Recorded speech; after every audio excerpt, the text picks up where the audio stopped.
Bonjour, nous c'est John et Victor, et voici Popeye, le petit chien au grand cœur que nous avons adopté. Notre besoin d'aventure nous a poussé à acheter un vieux camping-car d'occasion. Il s'agit d'un Autostar 491 sur porteur C25 mis en circulation en 1992. Sans perdre une minute, on a commencé à le rénover pour le rendre plus moderne. Dans l'épisode précédent, Victor était de retour dans le sud-ouest pour poursuivre les travaux dans le camping-car.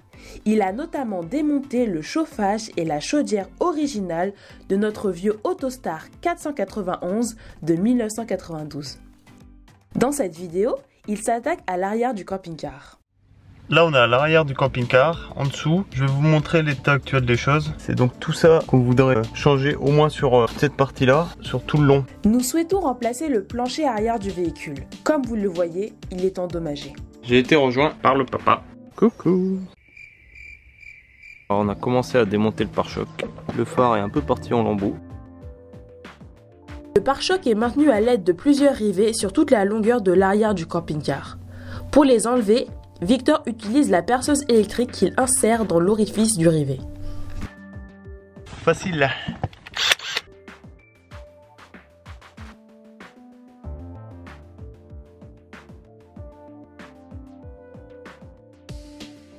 Voilà l'état du pare-choc arrière, on peut voir qu'il a bien souffert. Il était un petit peu découpé pour faire passer certaines choses. On va le ramener avec nous à la maison pour le refaire entièrement. Avec de la résine, on va poncer et dans le but de le repeindre pour le réutiliser. Ça c'est les feux. Celui-là est encore en bon état, mais celui-là, voilà, il a un peu trépassé. En ce qui concerne les phares, quand on les a démontés, en fait, on s'est rendu compte qu'ils étaient plus trop réutilisables. Donc on a vu qu'on pouvait en recommander sur internet des neufs, vu que c'est des phares d'utilitaires en fait, qui sont encore sur les Iveco actuels. Il y en aurait pour une quarantaine d'euros à recommander le phare arrière gauche et arrière droit. Donc clairement on va faire ça. Voilà où nous en sommes au niveau de l'arrière du camping-car. Je vais vous montrer comment ça se passe en dessous et ce qu'on a prévu de refaire. Donc ça, c'est la cuve à eau d'origine. Et ensuite il y en a une seconde qui est là, qui a été rajoutée, qui comme vous pouvez le voir ne tient pas énormément. Et là ce que vous voyez qui est blanc en fait c'est le pare-choc de l'utilitaire sur lequel le camping-car a été posé. Donc normalement voilà, s'il n'y avait pas de camping-car, le camion se serait arrêté là et les phares auraient été là. Et donc là on est au niveau du plancher. Le dessous du plancher, vous pouvez voir qu'il y a quelques centimètres où c'est très abîmé. Le but va être d'enlever le plancher au moins jusqu'ici on espère, pour le remplacer par une planche de contreplaqué marine pour que ce soit beaucoup plus solide avant de refixer le pare-choc. Donc on va démonter les deux cuves à eau déjà pour pouvoir travailler sur un espace beaucoup plus accessible. Il fait beau, on a de la chance. J'ai essayé d'enlever les vis de la première cuve, mais malheureusement elles sont très usées. Je vais découper les têtes de vis à la meuleuse, c'est la seule solution. Et après, on pourra enlever ce plancher tout pourri. Je vais utiliser cette machine pour la première fois de ma vie. On va essayer sur une première vis. Ne faites surtout pas comme Victor. Là, c'est vraiment dangereux. Mettez des gants et des lunettes de protection lorsque vous utilisez une meuleuse. Ici, notre caméra a été endommagée par les étincelles qui ont été produites. C'était assez sportif, mais on a réussi à enlever les premières tiges. On va pouvoir enlever la première cuve. Elle est maintenant là. C'est celle qu'on pense réutiliser. Et il y a une sonde, une espèce de sonde qui est branchée dessus. On va voir si ça fonctionne encore. Au pire, on le changera.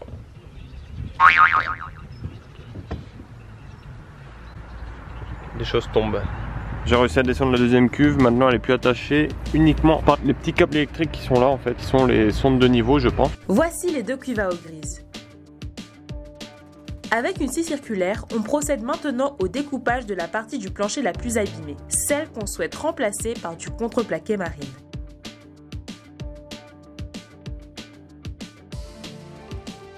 On a pu voir que l'isolant au dessous était aussi abîmé et s'effritait à certains endroits. Victor a donc découpé une partie de l'isolant sur toute la longueur.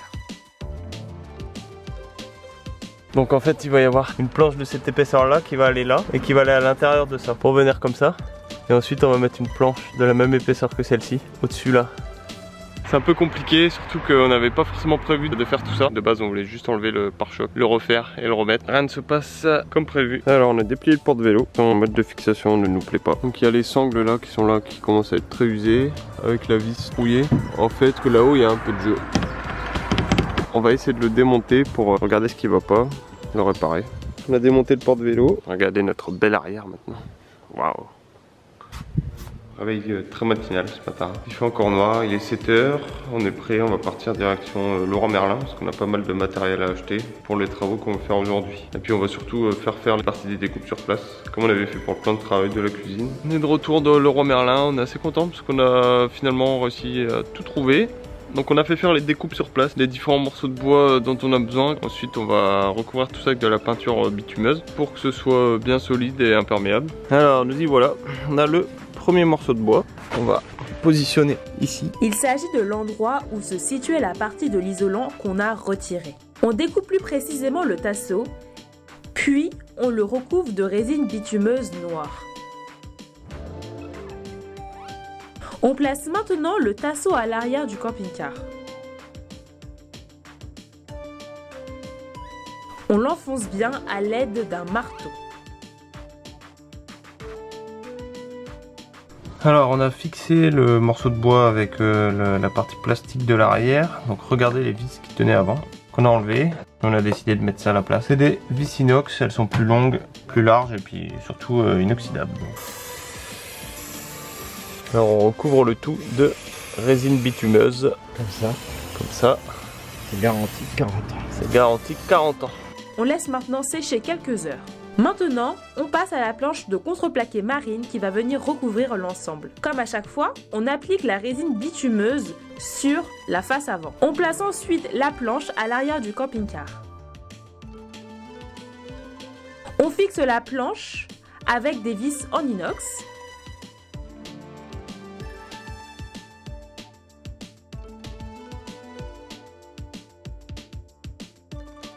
Ici, on implique un joint de silicone pour rendre la structure plus imperméable avant de le blacksonner.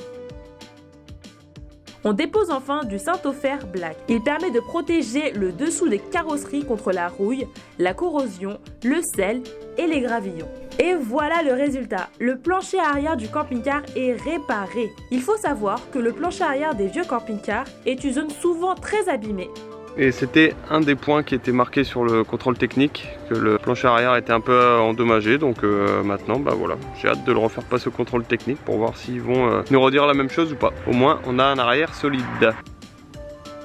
C'est pas quelque chose qui se voit quand on regarde le camping-car, mais au moins nous on sait que le plancher abîmé a été refait, blacksonné, comme on dit, c'est le terme quand on pose du bitume sur le bois.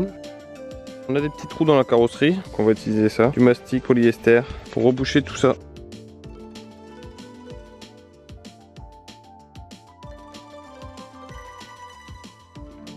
On a laissé le mastic sécher, le mastic qui a rebouché les trous. C'est sec. Donc concernant cette partie-là, en fait celle-là elle sera visible. Donc je vais la poncer, la repeindre à la bombe de la même couleur avec laquelle je vais repeindre le pare-choc une fois qu'il aura été réparé.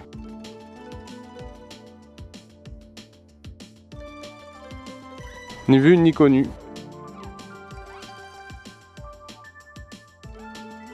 Alors on a fini de poser le scotch, donc on va passer à la peinture. Pour ce faire, on utilise de la peinture spéciale carrosserie. Alors je vais commencer par faire cette partie là. Je ne sais pas comment va réagir la peinture, si elle va couler ou pas.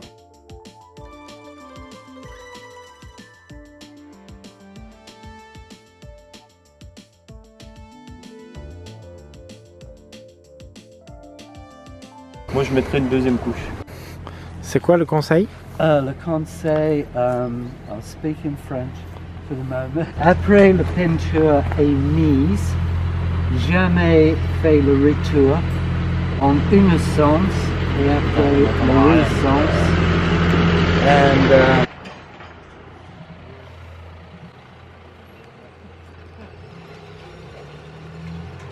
Ok, peinture toujours comme ça, en un flow.